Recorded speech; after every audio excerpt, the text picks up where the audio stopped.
There is a quiet truth that most people never fully understand, and those who do understand it rarely speak of it aloud. It is this: the more you chase people, the less power you have over your own life.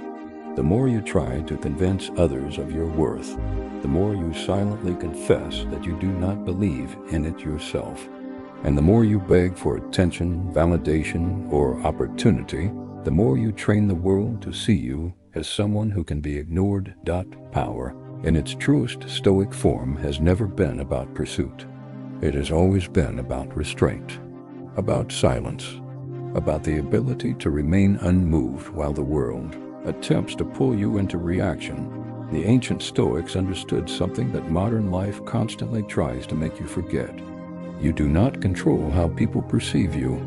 You do not control whether they respond, approve, or acknowledge your existence. You do not control timing, circumstances, or the shifting opinions of crowds. But you do control something far more important, something most people surrender without realizing it: your attention, your response, and your dignity in the face of uncertainty. When you chase, you lose that control.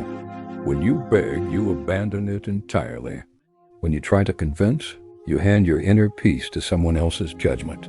And so the Stoic does something radically different. The Stoic withdraws not out of weakness, but out of precision. Not out of fear, but out of discipline. Not to escape life, but to master it. Marcus Aurelius, the philosopher-emperor, wrote often about this inner separation between what is yours and what is not. He ruled the most powerful empire in the world, yet constantly reminded himself that he could not control the actions of others, only his own reasoning. He understood that even an emperor can be mentally enslaved if he depends on approval, praise, or emotional reaction from those around him. This is why true power does not chase. It does not need to. It already knows its own direction. Think about how often people mistake movement for progress. They send messages and then anxiously wait. They explain themselves repeatedly, hoping clarity will produce understanding. They overextend their presence, believing that more effort will finally create recognition. But the world does not respond to desperation with respect. It responds with distance. And here lies a paradox that Stoicism forces you to confront. The moment you stop chasing, people begin to notice. The moment you stop begging, you regain authority. And the moment you stop trying to convince, your silence begins to speak louder than your words ever could. Because silence, when chosen consciously, is not emptiness. It is signal. It is discipline. It is a declaration that your value is not under negotiation. The Stoics called this mastery of self, the foundation of freedom. Not freedom from responsibility, but freedom from dependence on outcomes outside your control. When you depend on others to validate your worth, you become reactive. And reaction is the first sign of weakness in Stoic philosophy. A man or woman who is easily provoked is not free. A mind that constantly seeks reassurance is not stable. A life that bends with every opinion is not truly lived, but merely adjusted to the expectations of others. But there is a different way to exist. A way built not on chasing, but on alignment. Not on convincing, but on becoming so grounded in your own purpose that external approval becomes optional. This is where strategic silence enters the Stoic path. Silence is not about disappearing from life. It is about refusing to waste energy on what does not respond to reason. It is about stepping back from unnecessary noise so that your actions, when they do occur, carry weight. Consider how easily value is diluted in constant exposure. The more you explain yourself, the less impact your words have. The more you try to prove your intentions, the more suspicious they become. And the more you force your presence into spaces where it is not invited, the more invisible you become in the long run. The Stoic understands that presence is not about volume. It is about timing. And timing is shaped by restraint. There is a kind of power that grows in the absence of reaction. When someone insults you and you do not respond, you are not losing. You are refusing to participate in a lower state of mind. When someone ignores you and you do not chase them, you are not being rejected. You are observing reality without distortion. This ability to remain centered is what separates emotional dependence from true strength. But this is not passive existence. Stoicism is not withdrawal from the world. It is engagement without attachment. It is action without desperation. It is effort without emotional collapse. A Stoic does not avoid people. A Stoic avoids neediness. There is a difference that changes everything. When you are driven by neediness, every interaction becomes a negotiation of worth. Every delay feels like rejection. Every silence feels like abandonment. And every outcome becomes a judgment on your identity. But when you are grounded in Stoic discipline, interaction becomes something else entirely. It becomes choice, not necessity. You speak because it is appropriate, not because you are afraid of being forgotten. You act because it aligns with your values, not because you fear being overlooked. And in this shift, something powerful happens. You stop performing your life and start living it. The ancient Stoics often spoke about indifference, but not in the modern sense of apathy. They did not mean emotional emptiness. They meant emotional independence, the ability to hold desire lightly and to release outcomes that are not yours to command. Epictetus, one of the clearest Stoic voices, taught that freedom begins the moment you stop trying to control what belongs to others. Their opinions, their choices, their reactions, their timing. All of it exists outside your jurisdiction. Yet most people spend their entire lives trying to manage these things. They chase approval from people who are too distracted to give it. They explain themselves to those who have already decided not to understand. They invest emotional energy into outcomes that were never theirs to shape. And in doing so, they exhaust the very force that could have built their own life. Stoicism redirects that force inward. It asks a simple but uncomfortable question. Why are you trying to convince someone who has already shown you they are not paying attention? The answer often reveals something deeper than the situation itself. It reveals attachment, not to the person, but to the idea of being seen, chosen, or validated. This is where the real struggle begins. Not in external rejection, but in internal dependence, because once you depend on external validation, you become easy to manipulate. Silence becomes punishment. Distance becomes threat. And indifference becomes unbearable. But when you remove that dependency, something shifts. The emotional leverage others once had over you begins to dissolve. Their silence no longer disturbs you. Their absence no longer destabilizes you. Their attention, when it comes, is appreciated, but not required. This is what it means to be internally governed. And internally governed people do not chase. They do not beg. They do not convince. They choose, and choice is the foundation of dignity. But let us go deeper, because understanding this intellectually is not enough. The real transformation happens when you begin to recognize how often chasing appears in subtle forms. It is not always obvious desperation. Sometimes it is over-explaining. Sometimes it is constantly proving your competence. Sometimes it is repeatedly showing up in places where your presence is not reciprocated. Each of these behaviors is a quiet negotiation for acceptance, and Stoicism challenges you to see it clearly. If something requires you to diminish yourself in order to maintain it, then it is already misaligned with your nature. The world often teaches the opposite. It tells you to pursue relentlessly, to insist, to persist at all costs. But Stoicism does not reject effort. It rejects attachment to outcome. It does not discourage action. It discourages emotional dependency on results. There is a difference between persistence and pursuit rooted in desperation. One is disciplined. The other is draining. A disciplined person acts with clarity and then allows reality to respond.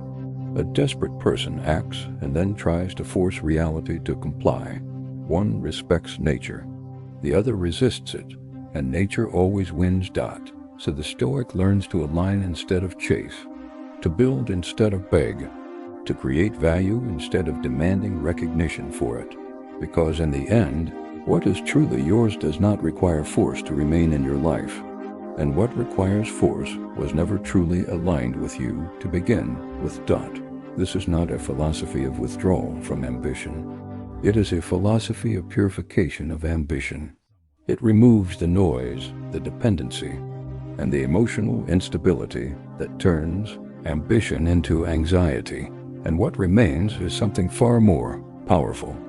Focused action without emotional distortion. At this stage of understanding, a person begins to notice something subtle but profound. Life becomes quieter internally. The urge to explain everything fades. The need to be understood by everyone weakens, and the constant mental negotiation with external opinions begins to dissolve. What replaces it is clarity, and clarity is dangerous to anything built on emotional manipulation or superficial validation, because a clear mind no longer reacts to confusion. A grounded individual no longer engages in unnecessary persuasion, and a disciplined person no longer participates in dynamics that require them to shrink themselves. Instead, they wait, they observe, they act only when action is aligned with principle, and in that stillness, power accumulates. Not loud power, not performative power, but the kind of power that cannot be taken away because it was never given away in the first place. This is where we will continue in the next part. The deeper transformation that occurs when you stop chasing people entirely and begin building a life so aligned that pursuit becomes irrelevant. Then understand this: the moment you stop chasing people is the moment you begin to see them clearly. When you are emotionally invested in convincing, proving, or holding on to someone's attention, your perception becomes distorted. You no longer see reality as it is. You see a version of reality shaped by desire. Every delay feels like a challenge. Every silence feels like a puzzle you must solve. Every inconsistent behavior becomes something you try to interpret instead of something you simply observe. What? Stoic clarity begins where interpretation ends. Epictetus taught that we suffer not from events themselves, but from our judgments about them. Nowhere is this more obvious than in human relationships and social dynamics. The mind that is chasing is never neutral. It is constantly adding meaning where there may be none, and inventing hope where there is only uncertainty. But the mind that has stopped chasing becomes dangerously accurate. It no longer fills silence with fantasy. It no longer confuses attention with value. It no longer treats inconsistency as something to decode. It simply sees behavior for what it is and responds accordingly or not at all. This is not coldness. It is precision, and precision is a form of power that most people never develop because they are too emotionally entangled to see clearly. When you stop chasing, something unexpected happens.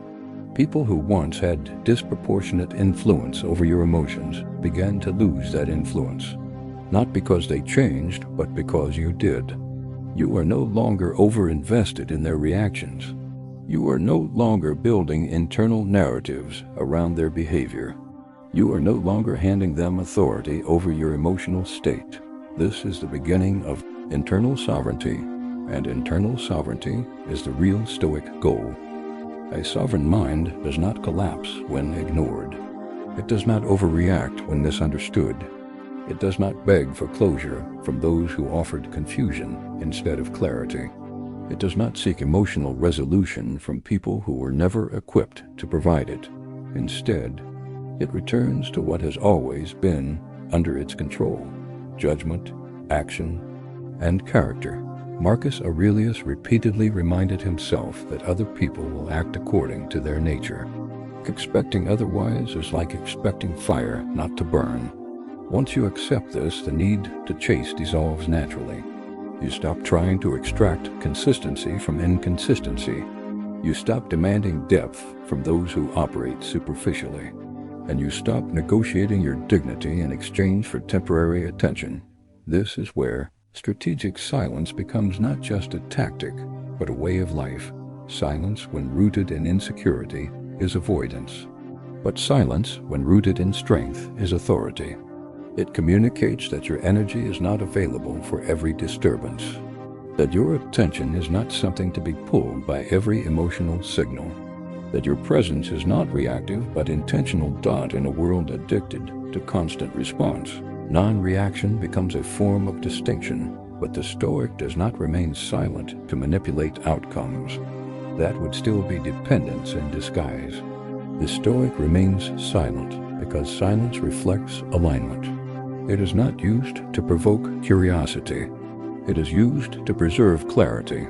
There is a deeper discipline underneath this: radical self-control, the ability to feel the urge to chase and not act on it, the ability to feel the discomfort of being misunderstood and not rush to correct it, the ability to feel the tension of silence and not fill it with unnecessary words. This is where most people fail without realizing it. They think strength is expressed through action, but in Stoicism, strength is often expressed through restraint. To not react when emotionally triggered is a higher form of intelligence than to respond impulsively and justify it later. And this restraint builds something powerful over time: emotional independence. Emotional independence does not mean you stop caring. It means you stop needing. And the difference between caring and needing is the difference between freedom and dependence. A person who needs approval becomes controlled by those who give or withhold it. A person who cares about truth but does not depend on validation remains free regardless of external response. This is why Stoics trained themselves to detach from praise and criticism equally. Not because opinions do not exist, but because opinions do not define reality. If praise elevated your worth, then criticism would destroy it. But if neither defines you, then both become irrelevant noise compared to your own judgment. And your judgment in Stoic philosophy is the only domain that truly belongs to you. This is where immunity to criticism becomes essential. Not because criticism is always wrong, but because most criticism is not aimed at truth. It is aimed at emotion, projection, and personal bias. If you allow every external voice to shape your internal state, you will never develop a stable identity. You will become a reflection of whoever speaks the loudest in your environment. But when you build immunity to external judgment, something stabilizes within you. You begin to evaluate feedback without collapsing under it. You begin to observe opinions without absorbing them. You begin to separate useful information from emotional noise, and in doing so, you become unshakeable. But unshakeable does not mean unreachable. It means grounded. A grounded person can still listen, can still learn, can still adjust, but they do so from a place of stability, not emotional fragmentation. Now consider how this applies to the central idea. Powerful people do not chase, convince, or beg. Because chasing is emotional instability in motion, convincing is insecurity disguised as communication, and begging is self-abandonment made visible. None of these behaviors are aligned with Stoic dignity. Instead, the Stoic embodies a different sequence entirely. Observe, decide, act, and release. Observe reality without distortion. Decide based on principle, not emotion. Act without attachment, and release the outcome without regret. This is the full cycle of power. And once you live in this cycle consistently, something remarkable happens. You stop experiencing the world as something that must constantly respond to you. You begin to experience yourself as someone who responds appropriately to the world. That shift alone changes everything, because now your identity is not built on reaction, but on intention. And intention is far stronger than reaction. Reaction is dictated by external triggers. Intention is dictated by internal principles. Reaction is unstable because it depends on circumstances. Intention is stable because it depends on character. This is why Stoics placed so much emphasis on virtue as the highest good. Not success, not recognition, not control over outcomes, but the integrity of your own actions regardless of outcome. When this becomes your foundation, you stop measuring your worth by who responds to you. You stop measuring your value by who stays or leaves. You stop measuring your direction by external validation. Instead, you begin to ask a different question entirely. Was my action aligned with who I intend to be? If yes, nothing external can diminish that. If no, nothing external can redeem it. This removes the emotional chaos that comes from chasing people or outcomes, because chasing is always rooted in the belief that something outside you will complete what is missing within you. Stoicism dismantles that belief completely. It teaches that completeness is not found in reception, but in alignment. Not in being chosen, but in choosing rightly. Not in being understood by others, but in understanding yourself with clarity. And once this understanding stabilizes, your behavior naturally changes. You no longer overextend yourself to be seen. You no longer overexplain yourself to be accepted. You no longer overinvest in places where your presence is not reciprocated. Instead, you conserve energy. You direct it with precision. You allow people and opportunities to come into alignment with your direction, rather than forcing yourself into theirs. And this is where life begins to reorganize itself around you. Not because you demanded it, but because you stopped distorting yourself to fit into spaces that were never aligned. Now let this final truth settle deeply. Everything you chase defines you as someone who lacks it. Everything you beg for defines you as someone who does not possess it. Everything you try too hard to convince others of reveals where your confidence is still incomplete. But everything you release without fear defines you as someone who already understands their own value. This is the quiet transformation Stoicism offers. Not louder speech, but fewer words. Not greater effort to be seen, but greater discipline in what you choose to see. Not dependence on recognition, but independence from it. And in that independence, something ancient returns. Self-respect that does not fluctuate. Peace that does not require permission. And power that does not announce itself. Because powerful people were never the ones who chased. They were the ones who stood still long enough to no longer be controlled by what runs. And when you finally embody that, you realize something simple, but irreversible. You were never meant to beg for a place in the world. You were meant to move through it with clarity, discipline, and unshakeable presence. And anything that cannot meet you there was never meant to stay.